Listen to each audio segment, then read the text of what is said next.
এই রিক্সা যাবা? আরে ম্যাডাম, আপনি আজকে আবার কোথায় যাবেন আপনি? উত্তরা 7 নাম্বার যাব। আচ্ছা ঠিক আছে ম্যাডাম, উঠে বসেন। ঠিক আছে, তাড়াতাড়ি চলো, আমার হাতে কিন্তু বেশি সময় নেই। ঠিক আছে ম্যাডাম, আপনি কোনো চিন্তা করেন না। ম্যাডাম, একটা কথা বলি। জি বলুন। আপনাকে কিন্তু আজকে নীল শাড়িতে অনেক সুন্দর লাগতেছে। Thank you. ম্যাডাম, আপনাকে আরেকটা কথা জিজ্ঞেস করি, মাইন্ড করেন না। আসলে আপনি প্রত্যেকদিন 7 নাম্বার যা কি করেন? এই ছোট লোকের বাচ্চা, তোর সাথে একটু হেসে কথা বলছি দেখে কি তোর সাথে আমার পার্সোনাল ব্যাপার সব কিছু বলতে হবে? তুই বেশি কথা না বলে তোকে তাড়াতাড়ি যেতে বলছি, তুই তাড়াতাড়ি যা। আচ্ছা ঠিক আছে ম্যাডাম।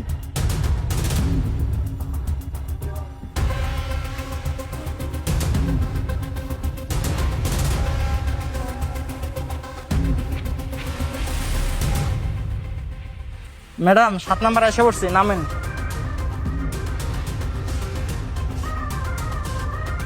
এই যে আপনার ভাড়া। ঠিক আছে ম্যাডাম। আজকে যেভাবে হোক তোকে আমাকে হাতে নাতে ধরতেই হবে। তুই প্রত্যেকদিন এভাবে 7 নাম্বারে কার সাথে দেখা করতে আসিস? তাড়াতাড়ি করে রিক্সা থেকে নেমে ওর পিছে পিছে যাই। কি ব্যাপার, এত সময় হয়ে গেছে, নুসরাত এখন আসে না কেন? আর নাফি, আমি কি আসতে খুব লেট করে ফেললাম? কি ব্যাপার নুসরাত, তোমার এখন আসার সময় হলো? এই 1 ঘন্টা যাবত দাঁড়িয়ে আছি আমি, তোমার এখন আসার সময় হলো? আর আর বলো না, বাসায় একটু কাজ ছিল তাই আসতে লেট হয়ে গেছে। ঠিক আছে, বুঝতে পারছি, চলো এখন পার্কে গিয়ে বসি। ঠিক আছে চলো। চলো। এই দাঁড়াও। এই ছোট লোকের বাচ্চা রিক্সাওয়ালা, তোর সাহস কি করে হয় আমার গার্লফ্রেন্ডের হাত ধরে টান দিস? ছোট লোকের বাচ্চা, তোর সাহস দেখে তো আমি অবাক হয়ে যাইতেছি।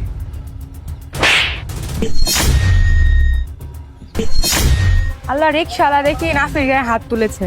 এই রিক্সাওয়ালা ফকিন্নির বাচ্চা, তুই আমার বয়ফ্রেন্ডের গায়ে হাত তুলেছিস কেন?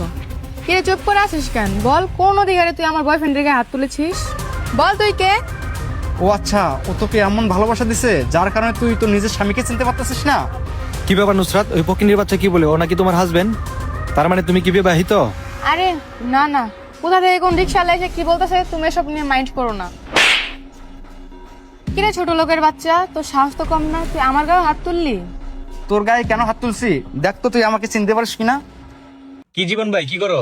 আমি তো বিটন গেম খেলতেছি, আর বিটন গেম দিতেছে অবিশ্বাস্য অফার। আর প্রথম সাইন আপ করলেই পাবে 14,000 টাকা পর্যন্ত বোনাস।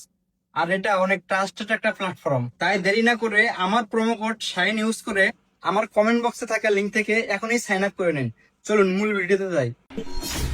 আরে জীবন, তুমি তুমি বিদেশ থেকে কবে আসলা? কেন, তুই আমাকে দেখে অবাক হয়ে যাচ্ছিস? তোকে আমি গত 1 সপ্তাহ ধরে ফোন দিতেছি, তোর ফোন শুধু বিজি আর বিজি বলতেছে। আর যদি তুই কোনোভাবে একবার ফোনটা ধরিস, ফোন ধরলে কি বলিস, আমার অফিসে অনেক কাজের চাপ, আমি কাজে অনেক ব্যস্ত আছি। তাহলে তোর এটাই কি তোর কাজ? আরে নুসরাত, তোর জন্য আমি কি না করেছি? আমি 7টা বছর বিদেশ ছিলাম তোকে একটু সুখে রাখার জন্য। আরে তুই কি জানিস বিদেশে আমি কতটা কষ্ট করে কাজ করছি? আমি এই বিদেশে 7টা বছর ছিলাম কষ্ট করে, শুধু তোকে একটু সুখে রাখার জন্য। আমি বিদেশে সকল ধরনের কষ্টের কাজ মেনে নিয়েছি, শুধু তোকে একটু সুখে রাখার জন্য। ছি, আর তুই কি না এই বাংলাদেশে আমার ঘাম ঝরানো টাকা দিয়ে এসব ছেলে নিয়ে ফুর্তি করতেছিস?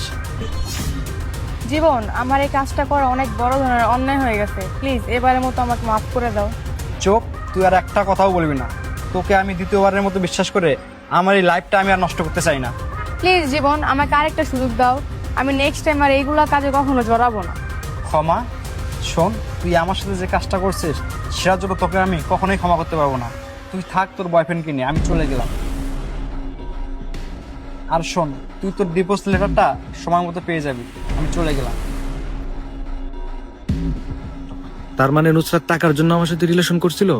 নাফি, ভালো হয়েছে, আমাদের পথের ঘাটা শেষ হয়ে গেছে। চলো আজকে আমরা গিয়ে বিয়ে করে ফেলি। ছাড় আমার হাত, তোর মতো বিবাহিত মেয়েকে আমি বিয়ে করব? আরে একটা লোক তোকে সুখে রাখতে গিয়ে বিদেশে গিয়ে কতই না কষ্ট করছে, তুই তার ওই ভালোবাসার মর্যাদা দিতে পারস নাই। উল্টা আরো কি করলি, টাকার লোভে আমার সাথে সম্পর্ক করলি। তুই তো মানুষকে ভালোবাসিস না, তুই ভালোবাসিস টাকাকে, তুই তো একটা লোভী। তুই যদি 2 দিন পর আমার থেকেও টাকাওয়ালা লোক বেশি পাস, তুই তখন আমাকে ছেড়ে যেতেও দ্বিধাবোধ করবি না। থাক, তুই তোর টাকা নিয়ে, আমি চলে গেলাম। আমাদের বর্তমান সমাজে এরকম অনেক প্রবাসী ভাইরাই আছে, তারা প্রতিনিয়তই তাদের প্রিয় মানুষটার কাছে ঠিক এভাবেই ঠকে যায়। তো বন্ধুরা, আজকের গল্পটি আপনার কাছে কেমন লেগেছে অবশ্যই কমেন্টের মাধ্যমে জানাবেন, আর ভালো লাগলে শেয়ার করতে ভুলবেন না। ধন্যবাদ সকলকে।